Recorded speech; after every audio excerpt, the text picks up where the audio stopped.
guys, and welcome back to another one of our videos. Yay! This one's going to be a little bit different.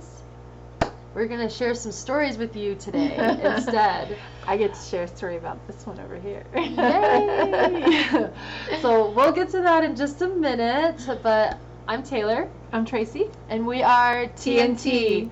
Okay, let's talk about real quick, what are we drinking, which is actually the same thing that I was drinking in the last video. Yep. So if you haven't watched our other video, go check it out. Yep. But I'm drinking the cinnamon, I totally just forgot the name of it. Thank you. It's like blackberry cinnamon tea, and it's really good with a little honey. Yep. And I have a chamomile tea tonight. It's good. These are just good decaffeinated. This is kind of our go-to decaf.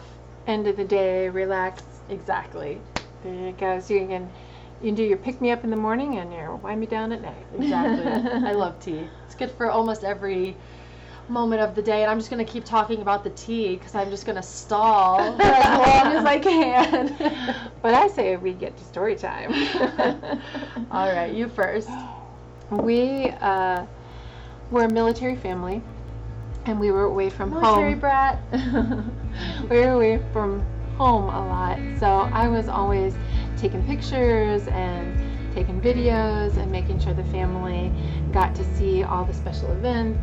And we actually used to do a video once a year that we would send to the family. That was like I remember that. that was like a talk show. It was very creative, actually. You guys did a really great job. It was a lot of fun. It was fun. Especially since we didn't have all the technology to edit. It was interesting. But anyway, story for another time. But we did like to take a lot of pictures and video. And this little one over here was a binky baby.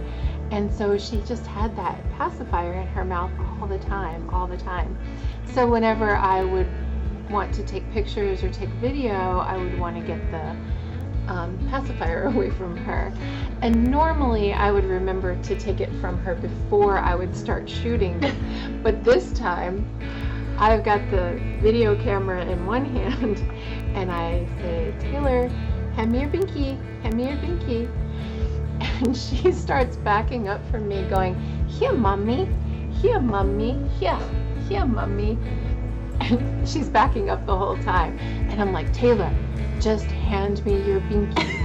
And this is all on camera. It's all on camera. She's doing this the whole time.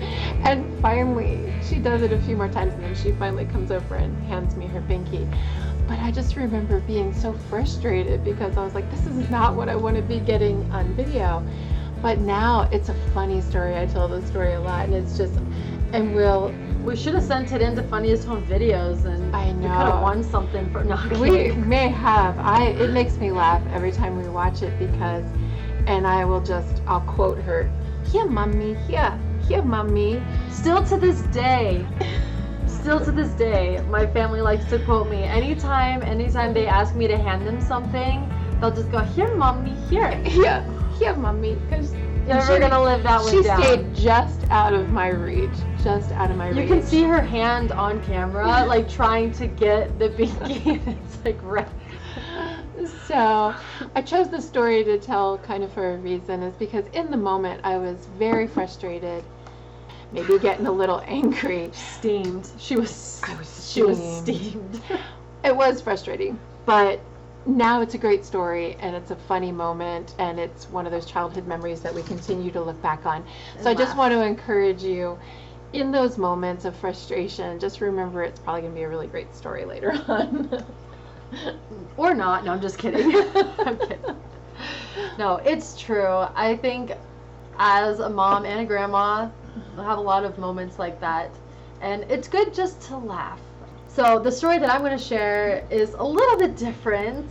This one just was so cringy, and it was one of those moments where you're just so embarrassed, and you just want to like shrink into a tiny little hole and disappear. As we just mentioned, for one thing, it's just good to laugh, and secondly, it's good to take these opportunities to teach your kids, and I'll get into that in just a second. But anyways, so I used to work at a salon in Three Forks. There was this it's just a tiny town here where we live. It has a lot of elderly people, so I did a lot of like elderly women's hair. And so this one lady comes in, and I'm just doing her hair. And the salon that I worked at was very like family friendly, and it was just me and one other person, the owner. And so I was actually able to bring my kid to work with me occasionally, like if I didn't have a babysitter or whatever the case may be. He would tag along with me to work sometime. So I'm doing her hair, and she had a little bit of like this wound on her face, and I was too shy to ask, you know, what happened or what was going on. And but my son wasn't, so we have to do a spit take. Sorry. Anyway, so he comes up, and mind you, he's I think right around 2 years old at this point, maybe just a little over 2. He comes up and kind of points at her and says something along the lines of like, "Ew, that's gross on your face." And I was like, I was mortified. I was so embarrassed, and I just apologized, and I was like, "Ma'am, I'm so sorry. Truly, I did not know what to say."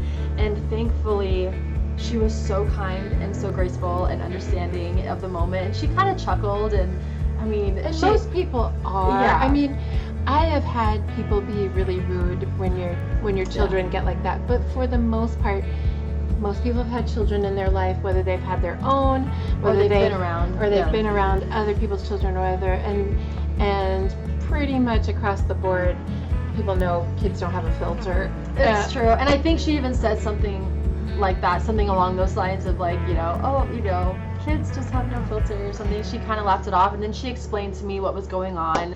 You know, it was just one of those moments that I was like, oh my goodness.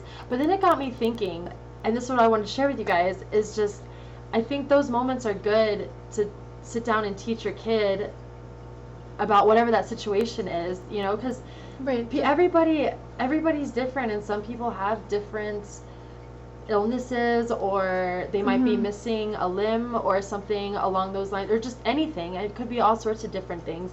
Right. And that makes them stand out or makes them a little bit different. Kids like to point those things out, like, 'cause and I think it's because they're curious. Right, and I think it's okay for kids to be curious. It's just we need to teach them how to properly ask their questions, Right. as opposed to, you know, "Ooh, that's yucky." Just saying, "Oh, you know, what happened?" You know, Right. or "Do you have an owie?" or whatever it is. I think it's a good time to just teach them the social norms, I guess, and exactly. how to deal more properly with those situations. It's very true. Very true. Anyway, there's a couple of funny stories for you guys that are also kind of cringy. Yeah. Please comment below.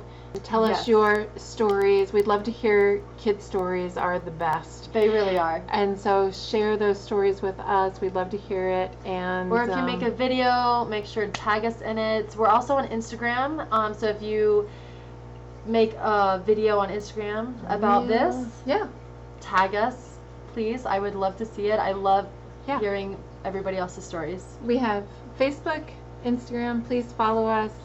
Find us. Again, if you haven't watched our first video, what we're about is creating community. This isn't just about all of us and our opinions and everything. This is about creating a community where it's safe to, you know, share. So if you have tips, if you have ideas, if you have stories you want to share, join us, and we'd love to hear them. All right. Until next time. Cheers. Cheers.